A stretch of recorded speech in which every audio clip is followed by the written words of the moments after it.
যদি আপনাদের কখনো কেউ বলে যে ফলই মাছের কোপ্তা বানানো এতটাই একটা সহজ কাজ, এর থেকে সহজ কাজ আর নেই, তাহলে জীবনে বিশ্বাস করবেন না। নমস্কার বন্ধুরা, কুকুইদ রাহা চ্যানেলে আপনাদের স্বাগত জানাই। আজ আমি আপনাদের ফলই মাছের কোপ্তা কীভাবে বানাবো তা আপনাদের সঙ্গে শেয়ার করে নিচ্ছি। প্রথমে আমি এখানে দুটো বড় সাইজের ফলই মাছ নিয়ে নিয়েছি। ফলই মাছের কোপ্তা বানানোর জন্য প্রথমে যেটা করতে হয় সেটা হলো প্রথমে মাছের মাথাটা আলাদা করে দিতে হবে। এরপর ভালো করে মাছটাকে ধুয়ে নেব। এই রেসিপিটি বানানোর জন্য অবশ্যই শিলপাটার প্রয়োজন। অনেকে বলে থাকেন যে 10 মিনিটে বানিয়ে নিন ফলই মাছের কোপ্তা। এটা কিন্তু একদমই মিথ্যে কথা। এটা কিন্তু খুবই ঝামেলার কাজ। যেহেতু আমরা বাঙালি, আমরা হলাম ভোজন রসিক, আমরা খাওয়ার জন্য কষ্টটা করতেই পারি, কারণ এটা খেতেও খুব টেস্ট হয়। এইভাবে শিলের নোড়া দিয়ে মাছের ওপর মেরে মেরে মাংসগুলোকে বের করে নেব। এই চামড়াটা বাদ দেব না, কারণ এই চামড়াটা পরে কাজে আসবে। এইভাবে পেটের কাছ থেকে ধীরে ধীরে ছাড়িয়ে সব মাংসগুলো বের করে নিয়েছি। এটার সবথেকে ঝামেলা কাজ হলো এর মধ্যে থাকা কাঁটাগুলো বেছে নেওয়া। বড় কাঁটাগুলো যা হোক করে বেছে নেওয়া যায়, কিন্তু এর মধ্যে থাকা ছোট্ট ছোট্ট কাঁটাগুলো বাছতে খুবই কষ্ট হয়। এরপর আমি একটা পেস্ট বানিয়ে নেব। তার জন্য এখানে নিয়ে নিয়েছি পেঁয়াজ, আদা আর জিরে নিয়ে এটার একটা পেস্ট বানিয়ে নিয়েছি। দেখতেই পাচ্ছেন, এইভাবে মিহি করে পেস্ট বানিয়ে নিয়েছি। মাছটাও ভালোভাবে আমি কাঁটাগুলো সব বেছে নিয়েছি। এরপর এর মধ্যে আমি ধনেপাতা কুচি দিয়ে দিয়েছি, কাঁচা লঙ্কাকে পেস্ট করে দিয়ে দিয়েছি।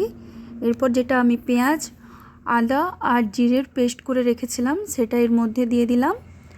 এরপর 1 চামচ হলুদ গুঁড়ো, 2 চামচ লঙ্কা গুঁড়ো আর স্বাদ মতো লবণ দিয়ে দিলাম।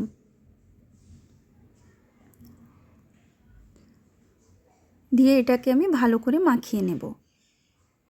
এইভাবে মাছের সঙ্গে মশলাগুলোকে ভালোভাবে মাখিয়ে নিতে হবে। এর মধ্যে আমি সামান্য সয়াবিন তেল দিয়ে ভালো করে মাখিয়ে নিয়েছি। এবার আমি যে চামড়াটা রেখেছিলাম মাছের, সেটার মধ্যে এই মাছের মশলা মাখানোটা ধীরে ধীরে অল্প অল্প করে মাছের আকারেই ভরে দেব। এইভাবেই রাখতে থাকবেন এক সাইডে, কারণ আরেক সাইডের চামড়াটা ওর ওপরে দিয়ে দেব।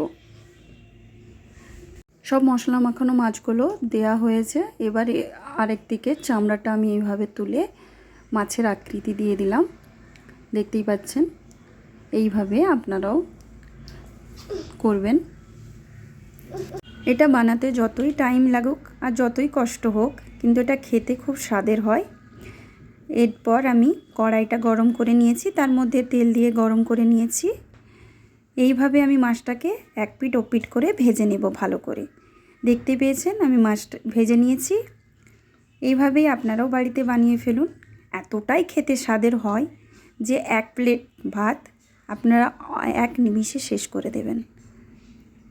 আপনাদের কেমন লাগে তা অবশ্যই কমেন্টে জানাবেন। আবার দেখা হবে নতুন রেসিপি নিয়ে। ভালো থাকবেন, সুস্থ থাকবেন।